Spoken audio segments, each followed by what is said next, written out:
the assisted dying bill passed in the Commons today. So that's pretty good, right? That's pretty big news, I think. The assisted dying bill has passed. Guys, which even just saying that, the assisted dying bill has passed. Like, it sounds like a sort of self-referential joke, doesn't it? The assisted dying bill has passed. Like, on its own, has it? Or did it have some help? Anyway, the reports I read earlier said MPs have voted to approve an historic bill that would legalise assisted dying in England and Wales. Does anybody in the live chat, anybody know if this is one of those things where Scotland were like already way ahead of us? And we all give ourselves like a nice pat on the back. We all self-fillet ourselves at how amazing and progressive and forward-thinking we are. And then we look up at Scotland, we're like, oh no, they were there 10 years ago, were they? Is this one of those? So they're going to legalise assisted dying in England and Wales. The terminally ill adults brackets end of life bill was approved by 314 votes to 291. So if you don't know your maths, that's a majority of 23. And it says, due to a 4-year backstop added to the bill, a 4-year backstop, it could actually be 2029 before assisted dying is actually offered. So even though they're legalising it now, they are delaying it by the entire fucking parliament. It says the bill would allow terminally ill adults with fewer than 6 months left to live to apply for an assisted death, subject to approval by 2 doctors and a panel featuring a social worker and a senior legal figure and psychiatrist. Like, it feels like a bit admin heavy, doesn't it? Quite a lot of admin to that. Quite a lot of resource that needs to be involved there from the state. You know, I don't know if that tallies really with Labour's hopes and dreams, Labour's direction of travel with their cuts that they're actually going to be talking about like next week, isn't it? Or the week after? Aren't we trying to ease the burden of all of these areas? These pillars of the public sector? Aren't we trying to like lighten the load a bit?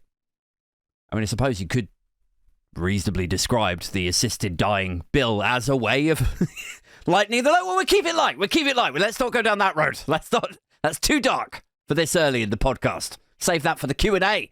But yeah, aren't we supposed to be trying to like ease the burden? We don't want to be like adding more jobs and more expense onto the states at a time when everyone's saying that there's no money for anything, right? Public legal teams, NHS psychiatrists, social workers, doctors, all of them have got to sign off on it.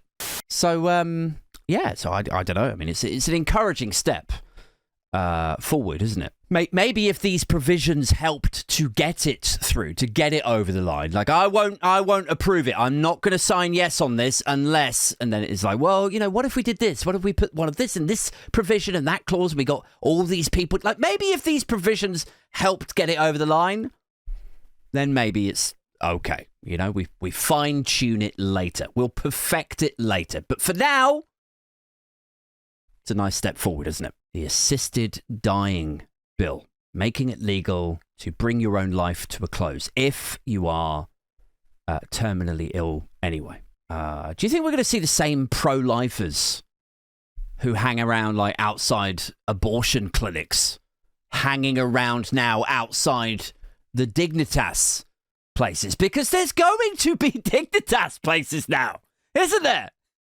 There's going to be someone who's looking at this news, at this development, at this vote. And they're going to be looking at, they're going to be like, all right, okay, let's get in on this. Let's make some, let's dive into this new market.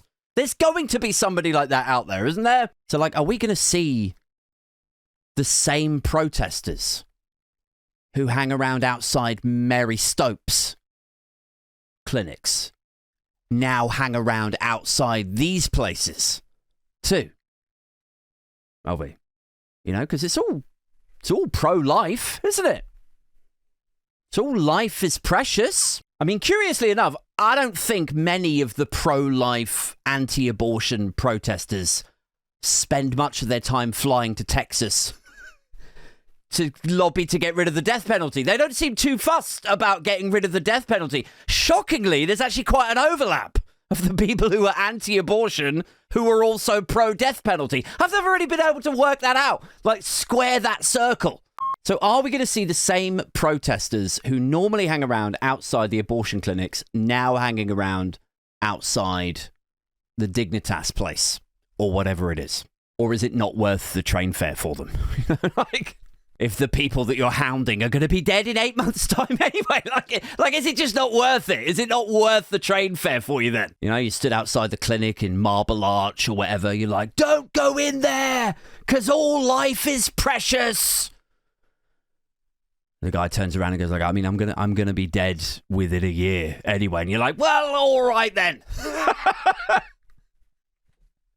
All right, fine. In you go. I don't know if this is really an optimal use of my time with campaigning and protesting. He's on his way out anyway. Just another video with Adrian Thompson.